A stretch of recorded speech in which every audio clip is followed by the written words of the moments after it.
Awesome. So my name is Max Pilet, J. Pilet, named after my dad. I've been at Beacon now for, I think we just made 10 years at Beacon Church. It's been a fun ride. Jesus is my source. He's my father, my Abba. He's my everything. And even before I knew who he was, he knew who I was. And I'm just thankful that he kept me all those years, long before I knew him. I guess, saved would be the word that most people used, was on August 4th of 2006. Right before that, my life was turned upside down, to say it in the world of Fresh Prince. My wife and I, she was my girlfriend. She's now my wife for 18 years. We were disconnected and we were going probably through the roughest patch in our relationship. So much so that we were together, but not really together. And we had a marriage retreat, ironically, that we were going to, that we already paid for up front. But at this point, she's doing her thing and I'm doing my thing, and nobody wants to leave the townhome alone. So we decide that we're going to go ahead and go to this marriage retreat. And it was just a one-day retreat after a conference that we already had planned.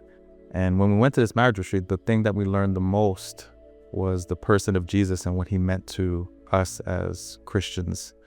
And I grew up going to church for most of my life, but I didn't really know the person of Jesus and the significance of that. So going to that marriage conference shifted that. But when we came back from that trip, my wife picked up a Bible. We literally got out of the airport and went straight to the bookstore, back when they had bookstores. And she got a Bible and she started reading the New Testament every morning. My wife is a very early riser, so she's elbowing me 5 a.m., reading me Bible stories. And I was the one who read the Bible from front to cover, and I always kind of bragged about that. Like I say, I read the whole Bible. Didn't retain anything, but I read the whole Bible.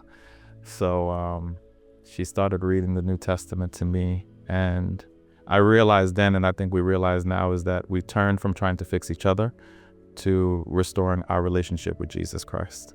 So that was August 4th is when I actually made the declaration, wrote it in a journal. And that was the day, I like to say, that turned my life around. Yeah, my wife was around the same time. So my mom made us go to church, I guess you could say. And growing up later in my older years, I realized that I think she did it more for us than she did it for herself, because she wanted us to be grounded in the faith. So we went to church every Sunday, not usually happy about going to church every Sunday, getting up early, having to get in a suit or some slacks or something like that, because that's the kind of church that we went to.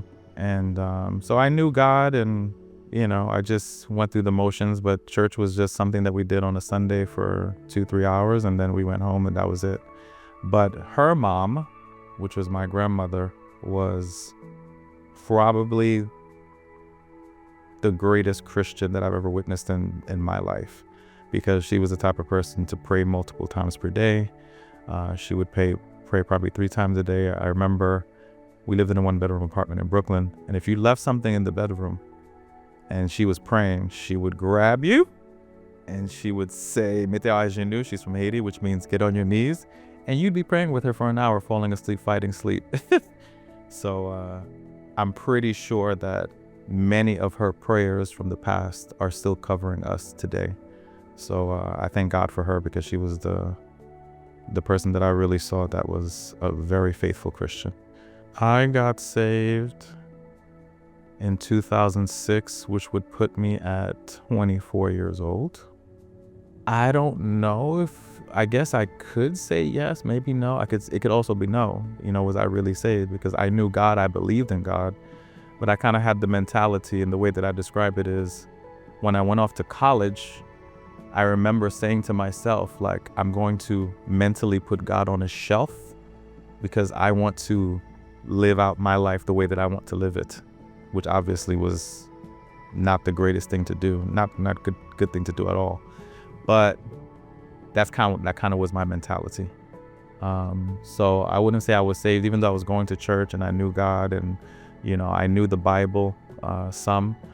I really wanted, I guess I was really like living out my life in sin, just whatever sin, 17, 18, 19, 20-year-old would do. So when my wife and I got together and we went through that marriage retreat, I think that's when I really, it really clicked for me. So I think that's when I was like, all right, I'm for you. I'm on your team, Jesus, and like use me. So I think that's kind of how that transitioned. So I'm pretty optimistic just in general, but I recognized back then that even though I was optimistic, I was also very sarcastic. And I also swore a lot, like every other syllable. So I don't know how rapidly that changed, but it changed me. I just didn't have the taste for some of the same things that I was doing, so it just like almost immediately turned off, if that makes sense. So struggles, I don't recall, but I wasn't great to my girlfriend at that time. And I just felt like the savior of the universe is forgiving me. Like, how can I not forgive this beautiful woman that I have right in front of me? And she accepted me, even with all the flaws that I came to the table with at that age of 24. So what was special about that is that was August of 2006, and we were at the lowest point in our relationship that summer. But by July of 2007, which was 7/7/2007, we decided in like a 5-day period to get married. And we got married on that Saturday, which was very cool. I would say there's a level of trust that I would think is the same but also unique for every individual. And I'm reading through Matthew today about, Peter walking on the water and how he took his eyes off Jesus. And as soon as he did, Jesus picked him up, and it was just all about faith. And it's like, as humans, we're going to take our eyes off Jesus and we're going to be distracted. But the thing that overwhelms me more than anything, anytime I read it in scripture, is that he doesn't even recall my sins because of the blood of Christ. And anytime I get low or high or anything, when I reflect on that, it gets me emotional, because to know that you called me sanctified because of this sacrifice, to me is like mind blowing.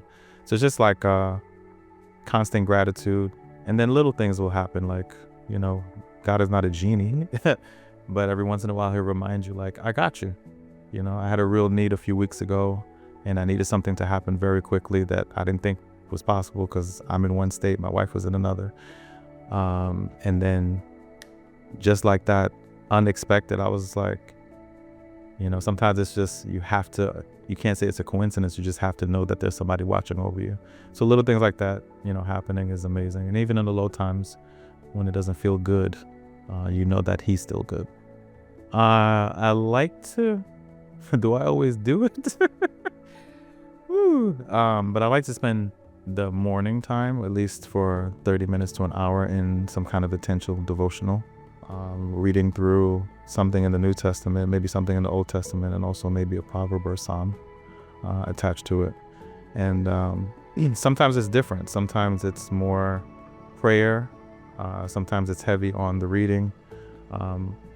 What I've come to appreciate, I don't know if it's just me getting old, is just like, my relationship with God is not going to look static the same way every single day, but just being mindful of his presence, even in the things that I'm doing, even coming here to do this today.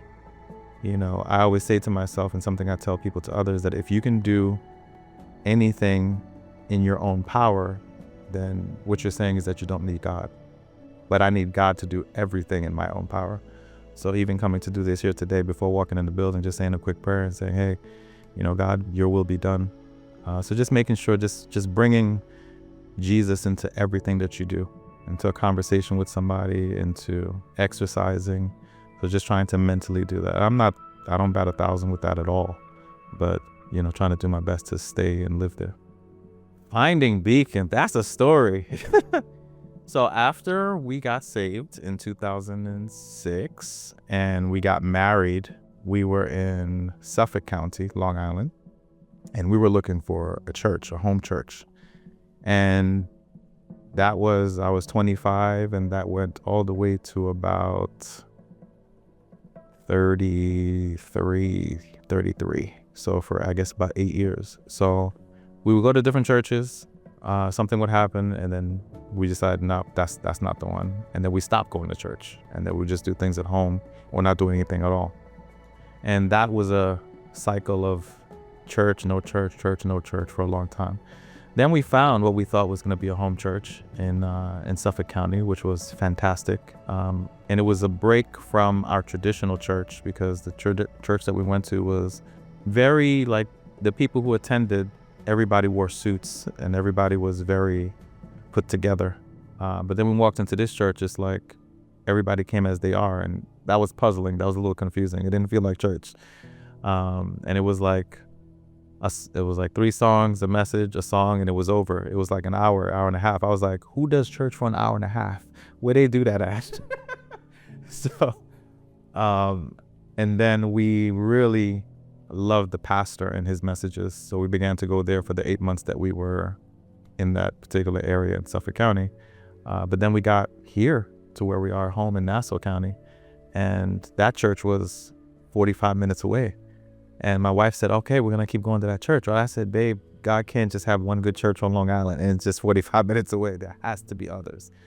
So for a period of a few months, I don't remember how many months it was, we would go to that church maybe twice a month. And then the other 2 times I would visit different churches on Long Island.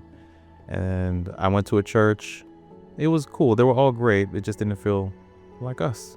Then I remember going down to the bottom of one of the churches and it said church affiliates or other local churches, which I thought was odd. I never saw a church promoting other churches.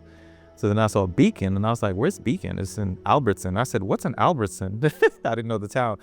And then I decided to go and I went. So I think that was in the fall, actually. So almost 10 years. And then I invited my wife back. She came and the rest was history. That was a 10-year journey. I say absolutely now, but I would not have said absolutely 10 years ago.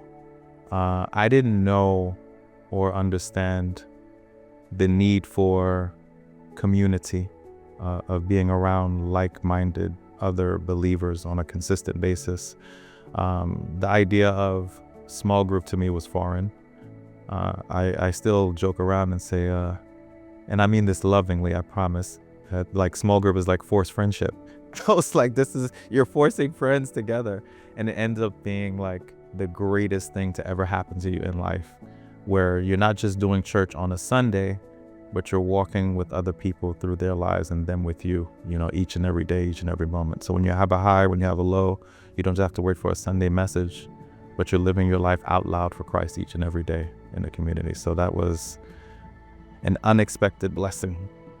I remember maybe it was 5 years ago, and he was throwing out the idea of a leadership incubator.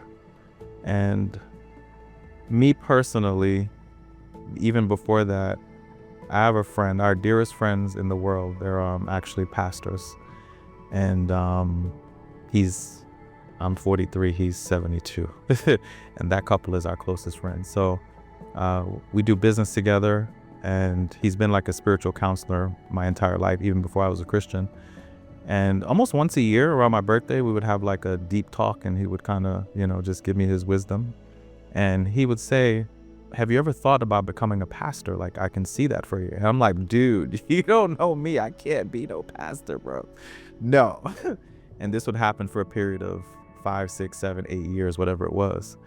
So when I joined Beacon, community and just everything surrounding that, I remember Robert mentioning about something possible. That didn't come to fruition until 2 years after that, but then he launched the leadership incubator. And I thought that it felt like a natural thing, next step for me to do, just to grow in my spiritual journey. So I took it as that, but I also know that he was intentionally equipping us to serve other people as well. I would have never thought myself as being called to be an associate pastor or pastor of care, but it's been a true blessing to be able to, serve our Beacon family and community. To a person who doesn't know Jesus and you don't know if you should, I would say it's okay that you don't know. It's okay that you don't know where to flip in the Bible to find the books, because I remember being there. And you're probably gonna have like heavy doses of self-doubt. There might be something going in your life that's moving you to find answers when it comes to faith. But it doesn't matter who you are, what you're going through. It doesn't matter how high or low your life is. There's something I believe that every human being has. There's an internal desire because God is calling you to him. And sometimes that sounds scary. Sometimes it sounds woo-woo. But when you begin to go down that path and have a safe community to be able to ask those kind of answers, especially here at Beacon with all the, small groups with alpha courses and things like that, it just gives you a safe space to grow to that point where you can make that decision for yourself. So I would just say that it's okay. I would say that no matter what you've done, no matter what you've gone through, no matter what anybody has done to you, that Jesus still loves you just the same. And that's why he's here. I just say Beacon is a great place. Come on down.